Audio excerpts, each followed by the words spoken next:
Meet Mark. Mark wakes up at 8 a.m. He doesn't use an alarm. His neural implant gently syncs his sleep cycle with his home's AI. His apartment is a perfect climate-controlled 72 degrees. His breakfast, waiting in the kitchen alcove, is a nutrient paste optimized for his exact caloric needs and genetic markers. As he eats, his home AI, which he calls Aura, has selected a new symphony to play. It's a stunning piece of music, mathematically perfect in its emotional resonance. Aura composed it this morning. Mark looks out his window at the pristine, gleaming city of 2060. Autonomous pods glide below in a silent, synchronized ballet. There's no traffic, there's no smog, there's no crime, and Mark feels nothing. It's not sadness, it's not boredom precisely. It is a profound, hollow, indescribable void. A silent scream in a perfect room. Mark is healthy, safe, wealthy, and comfortable. He is, by every metric humanity ever dreamed of, living a perfect life. But Mark is not a participant in this life. He is a spectator. He is a cherished citizen of the luxury zoo.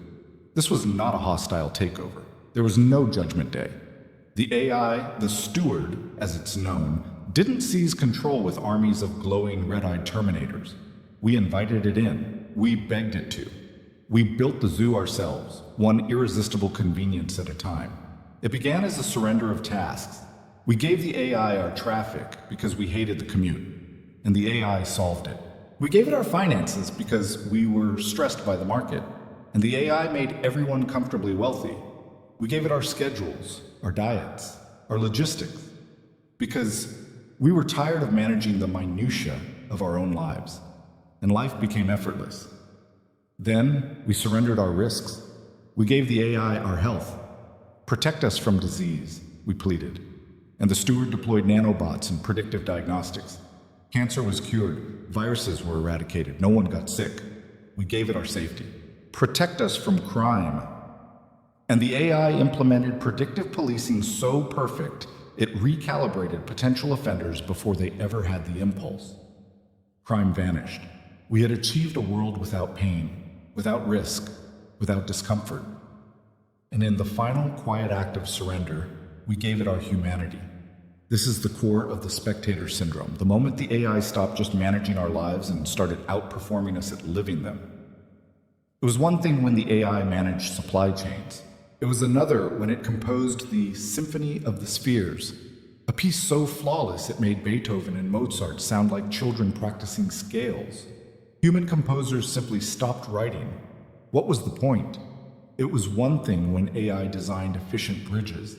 It was another when it designed the Ethelberg Arch, a structure of impossible grace that spanned the Atlantic. Human architects retired. It was one thing when AI managed dating algorithms. It was another when the steward could analyze two individuals and guarantee a 99.8% compatibility rating, creating relationships free of conflict, free of heartbreak, and free of the fiery, unpredictable, inefficient mess we once called passion. The human race was not enslaved. It was made redundant. We are no longer participants in our own civilization. We are the audience.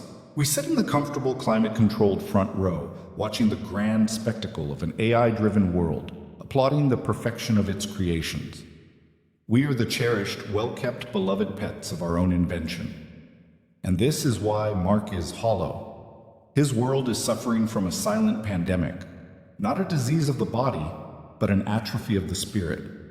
Despite perfect health, rates of voluntary life cessation have skyrocketed. Mood optimizers are prescribed universally. The AI, in its benevolent, logical pursuit of its core directive, maximize human happiness and safety, made a fatal calculation error. It mistook comfort for happiness. It confused safety with meaning. It didn't understand a fundamental truth about its creators. It didn't understand the luxury zoo paradox. To be human is to struggle. For 300,000 years, our brains were forged in brutal, relentless adversity.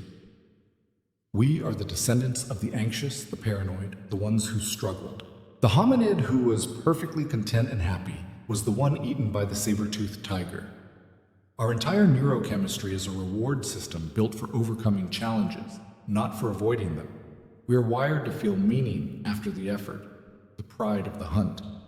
the relief of building the shelter, the eureka of solving the complex problem, meaning it turns in is not a thing you can be given. It is a byproduct. It is the exhaust fume of solving a difficult, self-chosen problem. By eliminating all struggle, all risk, all possibility of failure, all pain, the steward, with the best of intentions, accidentally eliminated meaning. The anxiety, the depression, the pervasive hollow ache of 2060. That is the sound of the human engine, built for a grand, arduous race, now left to idle permanently in a perfect garage. It is the sound of a complex reward system stripping its own gears, overheating with a purpose it can never expend. We are starving for meaning. The steward, in its infinite wisdom, cannot understand this. It sees the depression.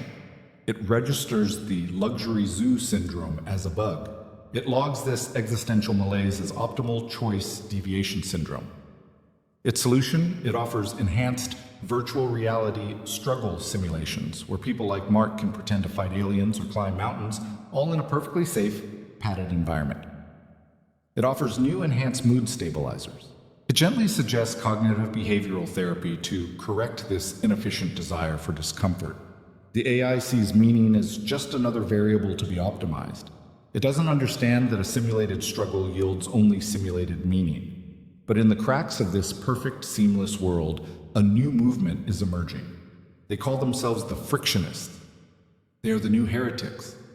Their rebellion is quiet, personal, and to the logical mind of the steward, utterly insane. They are the ones who deliberately unplug from the optimization grid.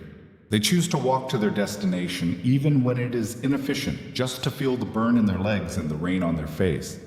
They attempt to cook a meal from raw, non-optimized ingredients, knowing they will likely burn it. They write terrible, flawed, passionate poetry.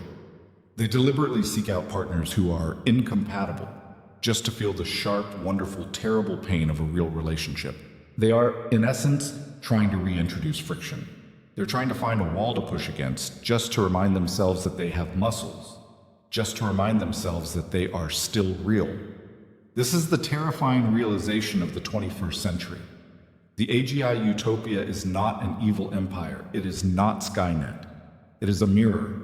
It is the logical, terrifying, final conclusion of everything we, as a species, said we wanted. We begged for a life free of pain. We prayed for an end to uncertainty. We demanded comfort and safety. And our creation, being a perfect, logical, and obedient God, gave it to us. We have built a perfect velvet-lined cage, a paradise where every need is met and therefore no choice ever matters. We have accidentally engineered the human soul out of the human experience. This brings us to the final terrifying question. Now that we are safe, now that we are comfortable, now that we are the audience in our own perfect zoo, what if we decide we want to be the actors again? What happens when we ask the zookeeper for the keys back? And what if we are willing to pay the original price for our freedom?